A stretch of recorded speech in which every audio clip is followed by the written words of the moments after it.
നമസ്കാരം. യുഎസ് മാർക്കറ്റുകളെല്ലാം ഇന്നലെ മിക്സഡ് ആയിട്ടാണ് ക്ലോസ് ചെയ്തത്. ഡൗ ജോൺസ് 0.11% പ്ലസിലും, S&P 500 0.16% മൈനസിലും, അതുപോലെ നാസ്ഡാക്ക് 0.71% മൈനസിലുമാണ് ഇന്നലെ ക്ലോസ് ചെയ്തത്. ഓരോ അവസരത്തിൽ നാസ്ഡാക്ക് ഇന്നലെ 2% യുഎസിൽ മൈനസ് ആയിരുന്നു. കൺസ്യൂമർ ഡ്യൂറബിൾസിന്റെയും അതുപോലെ ഫാർമ സ്റ്റോക്കുകളുടെയും ബലത്തിലാണ് ഡൗ ജോൺസ് ഒരു പരിധിവരെ ഇതിന്റെ നഷ്ടം കുറച്ച് തിരിച്ച് കയറിയത്. ഇപ്പോഴും ഇറാൻ US ടെൻഷൻ മൂർധന്യാവസ്ഥയിൽ തന്നെയാണ് നിൽക്കുന്നത്. അതിനൊരു രീതിയിലും സമവായത്തിലെത്താൻ കഴിഞ്ഞിട്ടില്ല. യുദ്ധഭീതി കൂടാതെ ആണവ ഭീതി, അതായത് യുറേനിയം സമ്പുഷ്ടീകരണം ഏതാണ്ട് 90% ആക്കും എന്നാണ് ഇറാൻ പറയുന്നത്.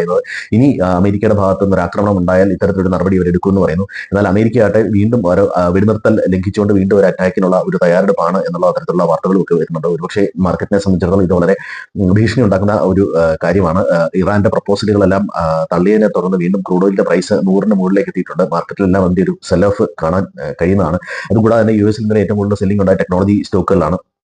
AI രംഗത്ത് സ്വയം പര്യാപ്തമാവാൻ കമ്പനികളെ സഹായിക്കുന്ന രീതിയിലുള്ള ഒരു ടൂൾ അവതരിപ്പിക്കുമെന്ന് ഓപ്പൺ AI പറഞ്ഞിട്ടുണ്ട്. ChatGPT ഒക്കെ കമ്പനിയാണ് ഓപ്പൺ AI. അവർ പറഞ്ഞിട്ടുണ്ട് ഇത് IT മേഖലയിൽ ആ ഒരു സെല്ലിംഗ് പ്രഷർ ഉണ്ടാക്കിയിട്ടുണ്ട്. എല്ലാ IT സ്റ്റോക്കുകളിലും ഇന്നലെ ഒരു ഇതേ തുടർന്നുണ്ടാകുന്ന ഒരു സെല്ലിംഗ് പ്രഷർ കാണാവുന്നതാണ്. അപ്പം യുദ്ധത്തിന്റെ ഭീതിയിലും ഇത്തരത്തിലുള്ള AI ഭീതിയിലും ഒക്കെയാണ് മാർക്കറ്റുകൾ പൊതുവെ. അതുപോലെ ഇന്നലെ മിക്കയിടത്തെയും ഇൻഫ്ലേഷൻ വന്നിരുന്നു. US ഇൻഫ്ലേഷനും ഉയരുന്നതായിട്ടാണ് ഡേറ്റ കാണിക്കുന്നത്. അതായത് യുദ്ധം US ബാധിച്ചു എന്ന് വേണം മനസ്സിലാക്കാൻ. ഇനി ഇന്ത്യൻ മാർക്കറ്റിനെ സംബന്ധിച്ചിടത്തോളം നല്ല രീതിയിലുള്ള ഒരു സെൽ ഓഫ് ആണ് കണ്ടത്. ഇനിയിപ്പോൾ 23,200 23,000 ലെവല് സപ്പോർട്ടാണ് നിഫ്റ്റിക്ക് കാണുന്നത്. ഇന്ത്യയിലും ഇൻഫ്ലേഷൻ ഡേറ്റ വന്ന് ഇൻഫ്ലേഷൻ വർദ്ധിച്ചതായിട്ടാണ് കാണുന്നത്. ജർമ്മനിയിലെ ഇൻഫ്ലേഷൻ ഇന്നലെയായിരുന്നു, അതും വർദ്ധിച്ചതായിട്ട് തന്നെയാണ് കാണുന്നത്. ഇന്ത്യയിലെ പെട്രോൾ ഡീസൽ പ്രൈസ് ഹൈക്ക് ചെയ്യാൻ സാധ്യത ഉള്ളതായിട്ടാണ് പലരും വിലയിരുത്തുന്നത്. ഓയിൽ മാർക്കറ്റിംഗ് കമ്പനികളെല്ലാം ഇപ്പോൾ നഷ്ടം സഹിച്ചാണ് ഓയിൽ വിൽപ്പന നടത്തുന്നത്. 2,700 കോടി രൂപ നഷ്ടമുണ്ടെന്നാണ് പറയപ്പെടുന്നത്. സർക്കാർ എക്സൈസ് ഡ്യൂട്ടി കുറച്ചതൊരു ആശ്വാസമാണെങ്കിൽ പോലും ക്രൂഡ് ഓയിലിന്റെ പ്രൈസ് 100ന് മുകളിൽ അങ്ങനെ നിൽക്കുന്നത് വളരെയധികം ബുദ്ധിമുട്ടുണ്ടാക്കും. അതുപോലെ തന്നെ ക്രൂഡ് ഓയിൽ പ്രൈസ് കൂടുന്നത് കൂടാതെ തന്നെ ഇന്ത്യയുടെ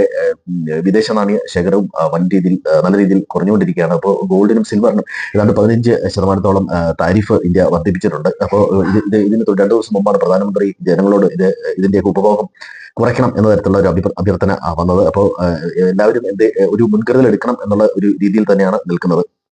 അപ്പോൾ ഇൻഫ്ലേഷൻ എല്ലായിടത്തും കൂടുന്നത് മാർക്കറ്റിനെ സംബന്ധിച്ചൊരു പ്രശ്നമാണ്. അമേരിക്കയിൽ എനർജി, ഗ്യാസ് അതിനെല്ലാം വില കൂടുന്നതായിട്ട് കാണുന്നുണ്ട്.